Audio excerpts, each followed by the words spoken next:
बिस्मिल्लाहिर्रहमानिर्रहीम। शुरू अल्लाह के नाम से जो बड़ा मेहरबान निहायत रहम वाला है। तालीमात कुरान और अहले बैत की तबलीग और तरवीज के लिए अबू इब्राहिम आगा अली रूहानी का साथ दें। हमारा यूट्यूब चैनल खुद भी सब्सक्राइब करें और अपने अहबाब को भी दावत दें। आऊज़ु बिल्लाहि मिनश शैतानिर रजीम। बिस्मिल्लाहिर्रहमानिर्रहीम। अल्हम्दुलिल्लाहि वस्सलातु वस्सलामु अला अहलिहा। अल्लाहुम्मा सल्लि अला मुहम्मद व आले मुहम्मद व अज्जिल फरजहुम। मोहतरम नाज़रीन सामीन, अस्सलामु अलैकुम वरहमतुल्लाहि वबरकातुहू। आज की नई वीडियो के साथ हाजिर खिदमत है। मैं हूं अली रूहानी और आप देख रहे हैं हमारा ऑफिशियल यूट्यूब चैनल। मोहतरम नाज़रीन सामीन, आज बाकायदा वीडियो की इब्तिदा से पहले मौजू पर गुफ्तगू से पहले आप सबसे एक दुआ की इल्तमास है। मेरे फर्जंद मोहम्मद इब्राहिम अली रूहानी की तबीयत काफ़ी नासाज हो गई। उसको 2 साल पहले जो मसाइल हुए थे जिगर और उसकी चेस्ट इन्फेक्शन से रिलेटेड, वो दोबारा से सर उठाया जी उन्होंने। तो आप सबसे इल्तमास है कि अपनी दुआओं में मेरे फर्जंद को याद रखिएगा और तमाम मरीज़ान को भी याद रखिएगा कि अल्लाह ताला तमाम मरीज़ान को सेहत कामिला अता फरमाए। आज का हमारा जो मौजू है जी वो नहायत मुख्तसरन है और ज़ाहिर है कि इस थोड़ी सी परेशानी में वीडियो का बनाना जो है या टाइम निकालना ये भी थोड़ा सा मुश्किल था, लेकिन बरकैफ हमने सोचा कि हम जो मुख्तसरन एक वीडियो बनाना चाह रहे थे, इतना असर व ज़मा जनाब जाली शेखुल हदीस मेड बाय अमेरिका शेख हसन अल्लाह यारी के हवाले से, कि हमने लास्ट वीडियो में जो उसकी बाबत थी आपको कहा था कि इंशाल्लाह अगली वीडियो में मुख्तसरन कुछ फिलबदी गुफ्तगू आपसे करेंगे और बिल्कुल सादा से तरीके से आपसे आपकी खिदमत में उसके इल्मी जराइम पेश करके आपको दावत फ़िक्र देंगे कि खुदा के वास्ते अपना दीन अमान, अपनी आखिरत और दुनिया में अपना नेक और जायज़ तरीके से कमाया हुआ पैसा ज़ाया मत कर दीजिएगा इसके पीछे लगकर, और इसको कोई जनाब फातिहा शीयत समझ कर, मुदाफ़ा शीयत समझ कर या अहले बैत इत्तहार का मौज़ा समझ कर, जो इसको टाइटल आप लोगों ने दिया हुआ है अक्सरियत ने, ये कोई मौज़ा अहले बैत नहीं है, ये कोई फातिहा शीयत नहीं है, मुदाफ़ा शीयत नहीं है। ये शख्स बाकायदा तौर पे लॉन्च किया गया है और इस शख्स का मैंने आपसे 12 अर्ज़ की कि पहले अरबी चैनल बना के इसने थोड़ा सा वहाँ पे हल्ला गुल्ला करने की कोशिश की, मुँह की खाई। फिर इसने फ़ारसी चैनल बनाया और काफ़ी देर वहाँ पे ईरान में भी लगा रहा और फिर ईरान से जब शिफ्ट हुआ अमेरिका में अपने आकाओं की गोद में, वहाँ पे भी इसने फ़ारसी में काफ़ी वो किया, लेकिन नहीं, वहाँ पे भी मुँह की खाई। लेकिन इंडिया पाकिस्तान की शीयत जो है वो ज़ाहिर है कि बिल्कुल इसके मजाज के, इसके एजेंडे के ऐन मुताबिक है, तो यहाँ पर ये कामयाब होता दिखाई दे रहा है। तो गुजारिश आपसे आज की वीडियो में सिर्फ 4 से 5 चीज़ें आपकी खिदमत में पेश करनी है और वो पेश करके आपको दावत फ़िक्र देनी है कि अपने मामलात दीनी जो हैं वो ऐसे शख्स के स्पुर्द ना कीजिए या उससे ना लीजिए कि जिसकी अपनी अदालत साबित नहीं, जिसका अपना ईमान साबित नहीं, जिसका अपना इस्लाम वाज़िया नहीं। इस शख्स के बहुत ज़्यादा ऐसे काम हैं जिनकी बदौलत ये खारिज अज़ ईमान और खारिज अज़ इस्लाम है।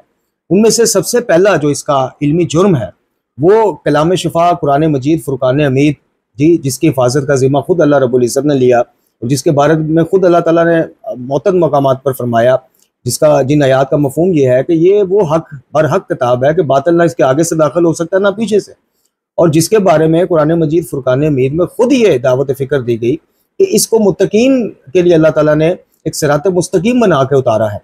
और इसमें बकौल इमाम जाफ़र अल सादिक़ अलैहिस्सलाम क़यामत तक आने वाले मोमिनीन को कोई मसाइल में से ऐसा मसला या ऐसी बात नहीं कि जिसका इसमें जिक्र ना हो। और इसी तरह खुद रसूलुल्लाह सल्लल्लाहु अलैहि वसल्लम कि जिनके कल्ब मुतहर पर अल्लाह ताला ने अपना कलाम नाज़िल किया और उसके बाद आले मोहम्मद अलैहिस्सलाम में से हर एक ने वारिस कुरान होने का सबूत दिया, इसकी मुहाफ़ज़त करके, इसकी तशरीहात तौज़ीहात बताकर, इसके महकमात और मुतशाबिहात के बारे में बताकर।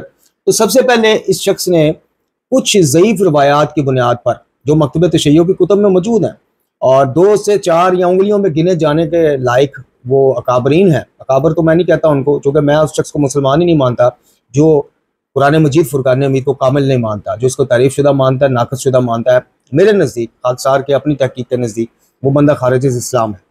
तो ऐसी कुछ ही ज़ईफ़ रवायात की बिना पर इसने बरमला, यानी जो चीज़ मसादिर अहले सुन्नत में भी कुछ रवायात मिलती हैं, कुछ इधर से मिलती हैं, लेकिन ये दोनों मकतबा फ़िक्र के जो अकाबरीन हैं उन्होंने कभी इस चीज़ को क्या कहना चाहिए बुरे खातिर नहीं लाए, हमेशा ज़ईफ़ का, और ये कहा कि नहीं जनाब ये बिल्कुल इसके अगेंस्ट कुरान मजीद के मुकम्मल और महफूज होने पर मकतब तशय्युअ में हज़ारों की तादाद में रवायात है। लेकिन इस शख्स ने क्या किया कि इसने वो जो एक चीज़ थी, जो एक भरम था, भरम नहीं था, है तो हकीकत थी, लेकिन ज़ाहिर है कि नास्बी ज़हन अफराद जो हैं वो आज तक और आज से पहले चले जाएं, वो तो ये प्रोपोगेट कर रहे थे मामला कि जनाब शियों का ये कुरान है ही नहीं। वो कहते हैं जी हमारा कुरान इमाम ज़मा के पास है जल्लल्लाहु ताला फर्ज शरीफ, वो जब आएंगे तो लेके आएंगे असली कुरान। तो इस शख्स ने उस चीज़ को पकड़ा, उस चीज़ को कैश करवाया, और इसने सिर्फ नासबियों या खारजियों को नहीं, या अपने जिनकी गोद में बैठा हुआ है उन अकाओं को नहीं, बल्कि शिया नौजवानों को भी ये पैगाम दिया और उनका एतमाद तोड़ा कुरान मजीद फुरकान हमीद से। अब वो एतमाद तोड़ने की जहाँ बहुत ज़्यादा वजूहात है, उनमें से एक जो वाज़ह वजह है वो ये है कि जिस असूल काफ़ी के ये बड़े गुण गाता है, जिसके नज़दीक कुरान तो नाकस है माज़अल्लाह, असूल काफ़ी मोतबर है, उसी असूल काफ़ी में मुअत्तद मकामात पर और फिर तफसीर याशी में और फिर दीगर मकामात पर आपको रसूलुल्लाह सल्लल्लाहु अलैहि वसल्लम का भी, जाने दो आलम खातमुल अंबिया, और इमाम जाफर सादिक अलैहिस्सलाम का भी फरमान मुबारक मिल जाएगा कि कुरान मजीद फुरकान हमीद ही हमारी हदीस, हमारी रवायात को परखने का म्यार है। बिहारुल अनवार में इमाम अली रज़ा अलैहिस्सलाम का आपको फरमान मुबारक मिल जाएगा कि जिसको कुरान से हिदायत नहीं मिलती, इसको किसी चीज़ से हिदायत नहीं मिलती। तो इसी बिहार में आपको इमाम अली रज़ा अलैहिस्सलाम का यह भी फरमान अली शान मिल जाएगा कि कुरान मजीद के अलावा कहीं और जगह से हिदायत लेने वाला गुमराह हो जाएगा। अब उसकी वजह क्या है? वजह यही है। और फिर मैं बारहा आपको अर्ज करता हूँ कि देखिए कि आइमा अहले बैत ने इस कुरान को जब म्यार करार दिया, अपनी जिंदगियों में दिया। इमाम जाफर सादिक अलैहिस्सलाम सरकार ने जब ये कहा कि हमारी जो भी बात, हदीस, रवायत, कुछ भी हमारा हमसे मंसूब तुम तक पहुंचे उसको कुरान पे परखो, तो वो खुद मौजूद थे और आपके बाद 6 आइमा ने और आना था। तो इमाम ने ये तो नहीं कहा कि जब तक हम बनफ्स नफीस मौजूद हैं मेरे बाद भी 6 आइमा ने आना है, तब तक तो जनाब जो भी हदीस हमारी तुम तक पहुंचे वो लेके हमारे पास आओ, हमसे तस्दीक कराओ। नहीं, आपने अपनी जिंदगी में अपने दौर में ही कहा कि हमारी जो भी हदीस, जो भी बात तुम तक पहुंचे म्यारे कुरान पे परखो, कुरान के मुताबिक हो तो ले लो वरना छोड़ दो, वो हमारी है ही नहीं। और किसी जगह दीवार पर दे मारने के भी अल्फाज मिलते हैं। तो इस शख्स ने कुरान मजीद फुरकान हमीद को आपकी खासकर नौजवानों की नस्ल में बड़े गैर महसूस तरीके से मशकूक बना दिया माज़अल्लाह।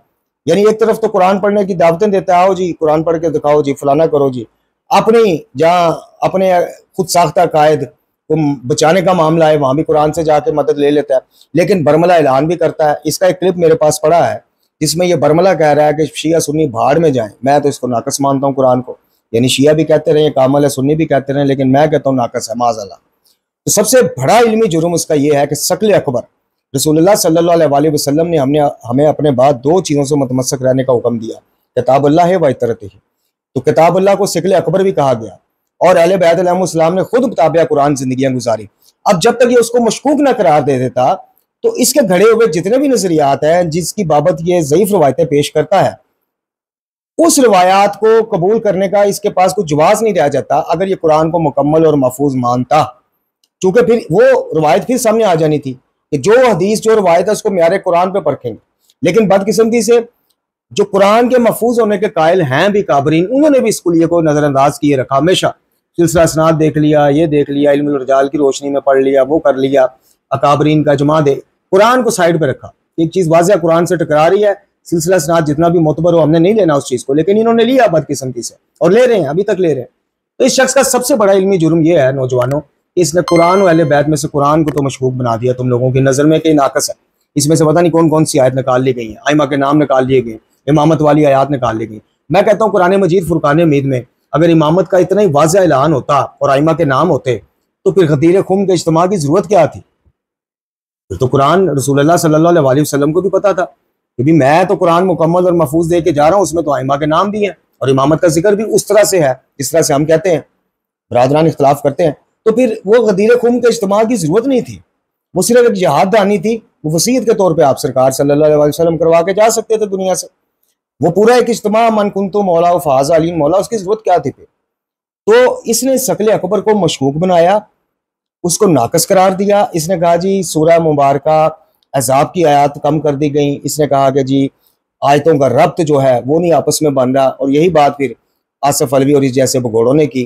फिर इसने कहा कि जनाब अली अमीरुल मोमिनीन अली बिन अबी तालिब अलैहिस्सलाम, वो एक ज़ईफ़ रवायत कि जनाब आपने कुरान पेश किया तो फिर वो असली कुरान वही था, खुलफा ने कबूल ना किया तो मौला अली ने नाराज़गी और गुस्से में कहा कि अब तुम इसको नहीं देख पाओगे, चाह जाएगा कि मेरा आखिरी बेटा ज़ोहर करे। यानी मौला अली के दौर से लेकर जब आपसे कुरान कबूल नहीं किया गया, इमाम ज़मा जल्लल्लाहु ताला फर्ज शरीफ के दौर तक इस दरमियान जितने भी 100 साल में मोमिनीन आए दुनिया से गए, वो असली हिदायत यानी खालिस कुरान से मारूम रहे। उनका कसूर क्या है? ये बात ही नहीं समझ में आती। एक चीज़ है ही मुत्तकीन के लिए हिदायत, और वो हिदायत ही मौला अली ने फिर छुपा ली नाराज़गी का इज़हार करके। फिर जब ज़ारी खलीफा बने ज़ारी तौर पे, तब भी उसको नाफज ना कर सके। तो फिर बताइए कि अगर अइम्मा अहले बैत ने बाद नबी खुदा सल्लल्लाहु अलैहि वसल्लम तकियातानी ज़िंदगी गुजारनी थी और नाराज़गी में ही असल हक़ाइक़ भी माज़अल्लाह छुपाने थे, तो फिर मुझे बताइए अक़ीदा इमामत को आप जस्टिफाई गैर शिया अफराद के सामने कैसे करेंगे? तो सबसे पहला जुर्म इसका और सबसे बड़ा जुर्म ये। दूसरा, उम्महातुल मोमिनीन के हवाले से, खासकर जनाब आयशा रज़ी अल्लाह ताला अन्हा उम्मुल मोमिनीन, उनके हवाले से पुरानी नस मौजूद होते हुए भी कि ये उम्महातुल यानी नबी की ज़वाज तुम्हारी माएँ हैं सल्लल्लाहु अलैहि वसल्लम, तो इसने इख्तलाफात की बुनियाद पर, जंग जमल की बुनियाद पर, मकाम हौफ वाली रवायत की बुनियाद पर और दीगर कुछ रवायात जो शिया सुन्नी दोनों मसादर में है, इसमें शक कोई नहीं, उनकी बुनियाद पर इख्तलाफ सिर्फ नहीं किया या इख्तलाफ को नहीं बढ़ाया, इसने उम्मुल मोमिनीन जनाब आयशा रज़ी अल्लाह ताला अन्हा के किरदार पर उंगलियां उठाई, जिसकी वजह से भी ये इस्लाम से बाहर जाता है कि उसने नबी के घराने, नबी की ज़ौजा पर, उनकी हुर्मत पर, हरम नबवी पर इसने उंगली उठाई। इस बदबख्त शख्स ने इख्तलाफ नहीं किया। इख्तलाफ करना और होता है, वो तो शिया सुन्नी फिरके हैं ही इसलिए कि अपने अपने नजरियात पे कायम है, इख्तलाफात हैं। वो तो हम भी कहते हैं कि जहाँ अमीरुल मोमिनीन अली इब्न अबी तालिब अलैहिस्सलाम खड़े हैं, वहां पे जो भी उनके मद्दे मुकाबल लड़ने आएगा माजरत के साथ, हम उसको हक पर कह ही नहीं सकते। हक अली के साथ, अली हक के साथ। लेकिन इस बुनियाद के ऊपर उनको उम्मुल मोमिनीन कहना इसके नज़दीक जुर्म है। क्लिप मेरे पास पड़ा है।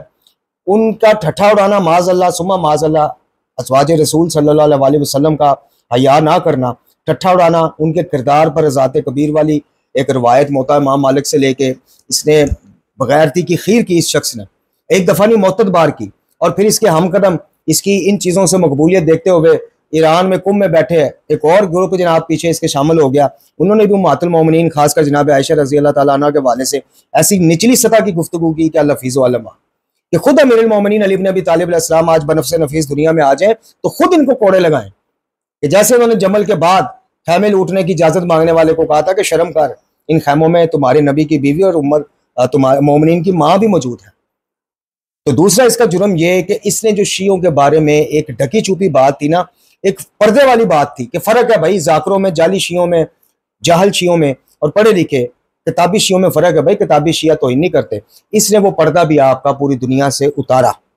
कुछ खमियाजे इसकी बकवासियात के मोमिनीन भुगत रहे हैं, कुछ आने वाले वक्तों में भुगतेंगे अगर ऐसा फितना जो है वो सर उठाता रहा। इसने वो पर्दा भी उठा दिया और लोगों ने कहा कि देखो जी असल शियत तो है, ये तो पाकिस्तान और दुनिया में लोग तकिया करके बैठे हुए हैं, चूंकि ये यारी अब अमेरिका में है और उधर से आबदी साहब सरकार कनाडा में है, तो अल्लाह खैर सलाह। अब ये दोनों जो बता रहे हैं असल शियत तो ये है, इनके नज़दीक वाक़अतन उम्महातुल मोमिनीन का यही दर्जा है। ये तो खबीस हैं, ये तो फलां हैं, ये तो इस्लाम से निकले हुए हैं। इसने वो ठप्पे आप पर पक्के करवाए।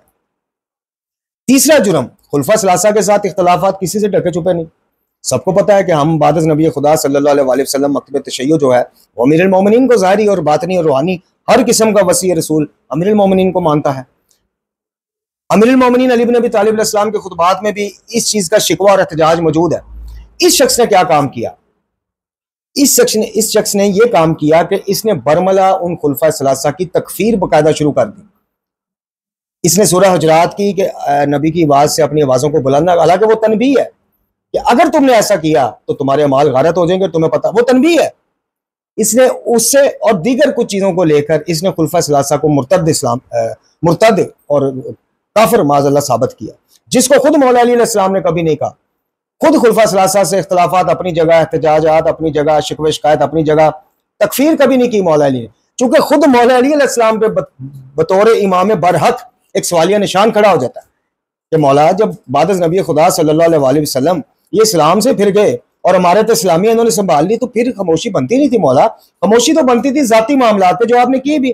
फतह के मामले में इमामत आपको नहीं मिली, ठीक है, आपने कहा उम्मत की इबादत ना टूटे, शिराजा ना बिखरे, दीन नबवी को सल्लल्लाहु अलैहि वसल्लम नुकसान ना पहुंचे, आपने वो खामोशी इख्तियार की। लेकिन इस मामले में खामोशी कैसे इख्तियार हो सकती थी? तो तीसरा जो काम इसने डाला, खुलफा सलासा की तकफीर की, खुलफा सलासा के ऊपर बहुत ज्यादा सतह से गिरी गुफ्तगू की, जबकि मकतब तशय्युअ जो हकीकी मकतब तशय्युअ है उसमें इख्तलाफात हैं। उसमें बिल्कुल नबी खुदा सल्लल्लाहु अलैहि वसल्लम के बाद हम अमीरुल मोमिनीन को उनका जानशीन समझते हैं और उसके बाद आले मोहम्मद अलैहिस्सलाम के आइमा का एक सिलसिला है, हमारा सिलसिला वहां से चल पड़ता है।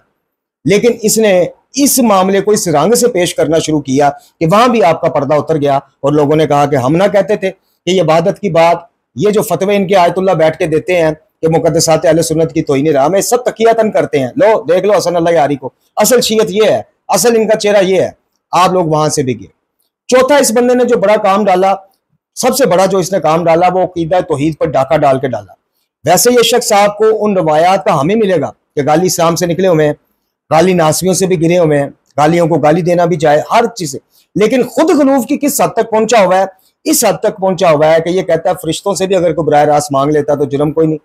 ये कहता है कि दुआ, बकायदा ये नाम लेकर कहता है, हालांकि दुआ इबादत है, इबादत सिर्फ अल्लाह की, वसीले और वास्ते के हट के ये बराह रास्त कहता है कि जनाब दुआ इमा से भी जायज। और मसाले निचली सतह की मसाले, बीवी से खाना मांगना, बॉस से तनख्वाह मांगना, दुकानदार से सौदा मांगना, इस किस्म के मसाले दे के ये अपना टोचन लेके चल रहा है। इसने अकीदा तौहीद खराब करके रख दिया। पांचवा, इसने जो वहदत उम्मत के बारे में बकवास की, वो भी क्लिप मेरे पास पड़ा हुआ है। इसने कहा जी वहदत है ही कोई चीज नहीं। इसने फलस्तीनी मजलूम अवाम के बारे में कहा कि वो नासबी हैं, कफार से ज्यादा नजस है। उन पे हमले पे इसने खुशियां मनाई। उनका जो जो लीडर शहीद होता गया, इस्माइल हानिया समेत, ये लुटियां डालता रहा, ईरानी सदर पे लुटियां डालता रहा। इसने पूरा कॉन्सेप्ट बिगाड़ के रख दिया कि जितनी भी आज तक कोशिशें इबादत के नाम पर की जा रही हैं, अमन ओमान के नाम पर की जा रही हैं, इसने वो सब कोशिशों पर पानी फेरना इस तरह से शुरू किया कि वही मोतदल मजाज गैर शिया बरादरान हमारे, कि जो कहते थे नहीं यार फर्क है असल शीयत में और नकली शीयत में, जो पैसों के लिए थबंटुओं के लिए शीयत जाकर पेश करते हैं उनमें फर्क है, वो भी पीछे हटना शुरू हो गए। जब से ये खबीस मंजर आम पर आया है, वो मोतदल अफराद के दिलों से शियों की हमदर्दी जाती नजर आ रही है बड़ी तेजी के साथ। वो कहते हैं कि नहीं जनाब, साजिद अली नकवी साहब को उठा लें, रियाज खान नकवी साहब को उठा लें, उधर से जवाहर नकवी साहब को उठा लें, और भाई कोई तो आपका पाकिस्तान में लीडर उठ के एक दफा इजहार ला तलकी तो करे कि ये खबीस जो शीयत पेश कर रहा है वो शीयत है ही नहीं, तो अपने एजेंडे पर है। किसी एक का बयान नहीं आया। अब इरशाद भट्टी साफी साहब जो हैं, उनको शहनशाह नकवी साहब ने कोई इंटरव्यू दिया, उसमें उन्होंने गुफ्तगू इसके बारे में कर दी, वो भी सवाल पूछने पर। अपने आप आपको राजा नासिर अब्बास ये वो अल्टम किसी का बयान नजर नहीं आएगा कि भाई ये जो नेट पर बैठ के बकवासियात कर रहा है इसको शियों के खाते में ना डाला जाए। तो उससे वो गैर शिया बरादरान जो मोतदल थे, जो नासबियों को कहते थे, जो नासबियों के शियों पर हमलों के बाद जाके खून देते थे, डोनेट करते थे, सबीले लगाते थे, वो भी आहिस्ता आहिस्ता पीछे हटना शुरू हो गए कि नहीं यार असल शीयत वाकई वो है जो यारी पेश कर रहा है। ये तो तकियतन सारी बातें करते हैं, ये तकियतन सारी कॉन्फ्रेंसें करवाते हैं। सिस्तानी साहब ने तकियतन फतवा दिया कि मत कहो हमारे भाई हैं, कहो हमारी जान है। खामनई साहब ने तकियतन फतवा दिया कि मुकद्दसात अहले सुन्नत की तौहीन राह है। अलगर्ज के इस शख्स ने ऐसा तबाहकुन बुलडोजर फेरना शुरू किया इबादत के ऊपर कि आज दिल एक दूसरे से दूर होते जा रहे हैं। पांचवा, इस बंदे ने क्या काम किया, मुज्तहीदीन के साथ या इज्तिहाद के ऊपर हमारे भी इख्तलाफात हैं, हम भी मरवजा जो तरीका है इसका राइज तरीका तकलीद का, हम बिल्कुल उसको कुरान वाले बैत के मिन वन मुताबिक नहीं समझते। लेकिन इस शख्स ने क्या किया, इस शख्स ने अपने अलावा इसने मौजूदा तमाम मुज्तहीदीन को काफिर और सिस्तानी साहब को काफिर आजम करार दिया। इसी खबीस ने, जिसके आप गुन गाते नहीं थकते, जिसको आप डॉलर थबंटू भेजते नहीं थकते, इसने आज के मौजूदा दौर का कोई एक आध इसके हाथ से बच गया हो, वरना इस सबको काफिर समझता है। वरना आप तस्दीक कर लें, सिस्तानी साहब के बारे में पूछ लें, इससे खामनई साहब के बारे में पूछ लें, शराजी नासिर मकारम शराजी साहब, फाजिल अनकरानी साहब और दीगर जितने भी हैं उनके बारे में आप पूछ लें, आपको पता चल जाएगा। तो ये इसका पांचवा खौफनाक इल्मी जुर्म और अकीदे पर डाकू का ये पांचवा डाका है कि जो ये 5 चीजों के जरिए शिया की नौजवान नस्ल को असल शियत से दूर कर, और इसका एजेंडा यही है कि किसी भी तरह कादियानी दिजालों की तरह पूरी उम्मत एक प्लेटफॉर्म पर इकट्ठी होकर बस तैयार कर ले कि जनाब शिया को इस्लाम से खारिज करार दो, कादियानियों की तरह इनका हर सेटअप अलग करार दो, इनको तबलीग की इजाजत ना मिले। और यही वजह है कि इसकी जलती पर तेल डालने का काम अकाबरीन की खामोशी कर रही है। और उनसे जब आप सवाल करें तो वो कहते हैं कि इस लायक है कि इसको साजिद नकवी साहब जवाब दें, ये इस लायक है कि इसको रियाज नकवी साहब जवाब दें, ये इस लायक है कि इसको जनाब फलाने साहब जवाब दें। और भाई फलाने साहब हो, साजिद नकवी साहब हो, रियाज नकवी साहब हो, हमारी सारी आंखों पर जनाब, लेकिन बतौर आलम उनका पहला काम ही ये है कि बिदात और खुराफात और इस तरह के फितनों को फलता फूलता देखें तो उठे और उनका सद्दबाब करें। वो कोई एहसान करेंगे हम पर? उनकी तो आलमियत का, आलिम होने का तकाजा ये है, उनका फ़राइज़ मंसबी में सबसे पहले फर्ज ही ये है कि जब बिदात और खुराफात का इजहार देखें, कुरान को बरमला नाकस कहता देखें, तमाम मुज्तहीदीन को काफिर कहता देखें, तो उठे लोगों को, अपने सुन्नी बहन भाइयों को बताएं कि भाई इसका हमारा कोई वास्ता नहीं। इस बंदे ने उम्मतुल मोमिनीन के बारे में वो जुबान इस्तेमाल की है जो आप अपने किसी दुश्मन की मां के बारे में नहीं कर सकते। छठा, इस बंदे ने क्या काम डाला, इसने जनाब ज़ैद शहीद अलीफुल कुरान इब्ने इमाम ज़ैनुल आबिदीन अलैहिस्सलाम काफी की एक ज़ईफ तरीन रिवायत की बिना पर इसने उनकी तकफीर क्या की, बकौल इसके कि नासबी काफिर से भी बुरा है, इसने उनको नासबी करार दिया। इसने वहां पे आकर शियों के ज़हन मुतसलसल किए। सातवां, इस बंदे ने मोहम्मद अनफिया इब्ने अमीरुल मोमिनीन अली इब्ने अबी तालिब अलैहिस्सलाम उनकी तौहीन की। इसने जनाब मीर मुख्तार की तौहीन की।